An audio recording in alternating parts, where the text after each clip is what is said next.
आज हम बात करेंगे बॉलीवुड अभिनेता प्राण की।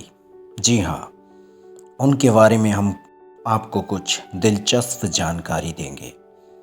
होशियारपुर के एक गांव में बीते प्रसिद्ध अभिनेता प्राण के कुछ शुरुआती दिन।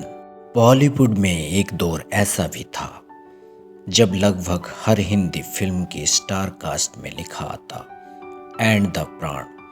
सैकड़ों फिल्मों में अपने जानदार और कातिलाना अभिनय से निगेटिव रोल में भी जान फूंकने वाले अभिनेता प्राण का होशियारपुर के चंडीगढ़ से गहरा नाता रहा।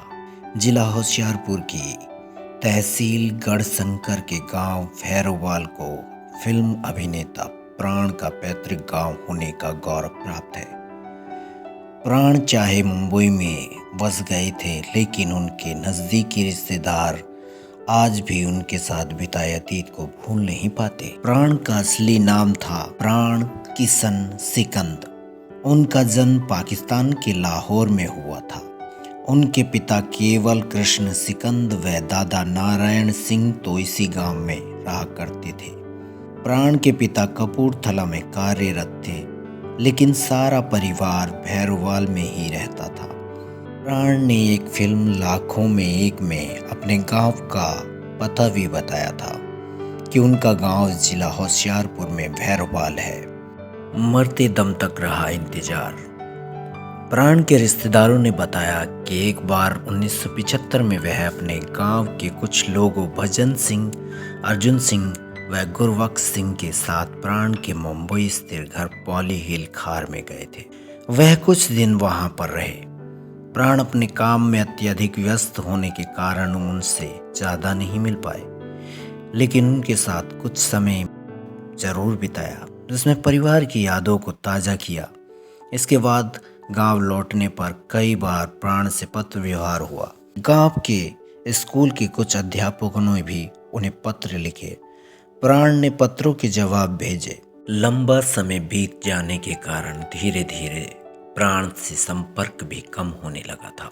हालांकि आज भी प्राण के रिश्तेदार एक या दो चक्कर होशियारपुर में लगाकर चले जाते हैं। हिंदी सिनेमा के हर दिल अजीज खलनायक और चरित्र अभिनेता प्राण की जिंदगी की कहानी कुछ इस तरह की है जिससे लोग प्रेरणा ले सकते हैं। दर्शकों में वो अपने किरदार के प्रति नफरत पैदा कर देते थे, लेकिन कहा जाता है कि पर्दे से परे वो बहुत बड़े दिल के व्यक्ति थे।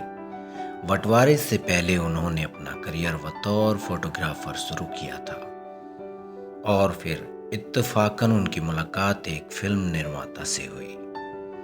साल 1940 में यमला जट फिल्म में पहली बार प्राण बड़े पर्दे पर अवतरित हुए।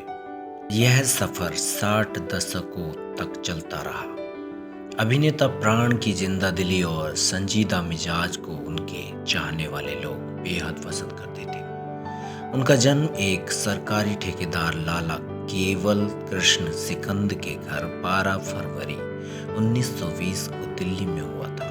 नरसैंगिक प्रतिभा के धनी कलाकार कहे जाने वाले प्राण की पढ़ाई लिखाई कपूरथला, उन्नाव, मेरठ, देहरादून और रामपुर जैसे शहरों में हुई। साल 1945 में प्राण की शादी शुक्ला से हुई, जिनसे उन्हें 2 बेटे अरविंद और सुनील व बेटी पिंकी हुई।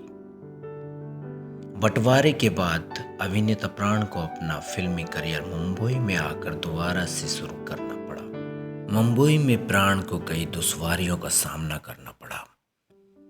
काम मिलने में मुश्किल हो रही थी और वे लगभग अपनी हिम्मत छोड़ चुके थे, लेकिन उनकी मुलाकात लेखक सादत हसन मंटो से हुई, जिन्होंने उन्हें देव आनंद अभिनीत फिल्म जिद्दी में रोल दिलाने में मदद की। यह साल 1948 की बात है। इसके बाद प्राण ने पीछे मुड़कर नहीं देखा। अपने करियर में उन्होंने 400 से भी ज़्यादा फिल्मों में काम किया। बड़े पर्दे पर उनकी अदाकारी दर्शकों पर गजब का असर डालती थी। प्राण के करियर की प्रमुख फिल्मों में कश्मीर की कली, खानदान, औरत, बड़ी बहन, जिस देश में गंगा बहती है, हाफ टिकट, उपकार, पूरब और पश्चिम, डॉन, प्राण की खूबसूरती ने उनकी अदाकारी को नया रंग दिया था। पर्दे पर उनकी मौजूदगी डर पैदा करती थी और इस डर का यह आलम था कि लोगों ने एक समय अपने बच्चों के नाम प्राण रखना छोड़ दिया था। वे शायद सिल्वर स्क्रीन के उन गिने चुने खलनायकों में से थे जिन्हें दर्शकों में सबसे ज्यादा नफरत मिली हो। यह प्राण की अदाकारी ही थी कि मनोज कुमार के उपकार में उन्होंने मंगल चाचा के किरदार को यादगार बना दिया और लोग उनसे मोहब्बत करने लगे। प्राण की दुनिया केवल फिल्मों तक ही सीमित नहीं थी, उन्हें खेल कूद में भी बेहद दिलचस्पी थी। 50 के दशक में उनके पास अपनी एक फुटबॉल टीम हुआ करती थी। अभिनेता प्राण को उनके जीवन काल में कई पुरस्कारों से सम्मानित किया गया। फिल्म इंडस्ट्री में 60 सालों के अपने फिल्मी करियर में वे संतुष्ट थे और कहा करते थे कि वे अगले जन्म में फिर से प्राण बनना चाहेंगे। आपको हमारी ये जानकारी कैसी लगी? अगर वीडियो अच्छी लगी हो तो लाइक कीजिए, कमेंट कीजिए और चैनल को सब्सक्राइब कीजिए। Thank you so much.